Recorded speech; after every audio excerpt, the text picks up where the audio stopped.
এইবাৰ যিসকল ল'ৰা ছোৱালীয়ে মেট্ৰিক পৰীক্ষা দিব তেওঁলোকৰ ফৰ্ম ফিল আপ অক্টোবৰ মাহৰ 10 তাৰিখে সামৰণি পৰিব।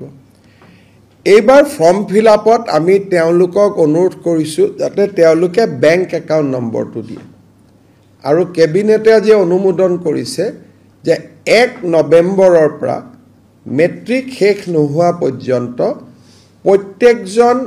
উচ্চতৰ HSLC মেট্ৰিক পৰীক্ষাৰ্থীক আমি প্ৰতি মাহত 300 টকাকৈ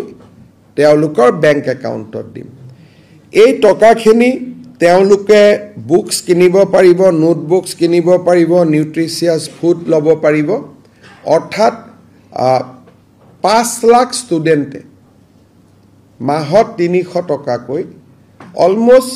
আমি মেট্ৰিক কোন মাহত হয় নাজানো, যদি এপ্ৰিলত হয় 6 মাহৰ কাৰণে পাব, যদি ফেব্ৰুৱাৰীত হয় 4 মাহৰ কাৰণে হ'ব, যদি মাৰ্চত হয় 5 মাহৰ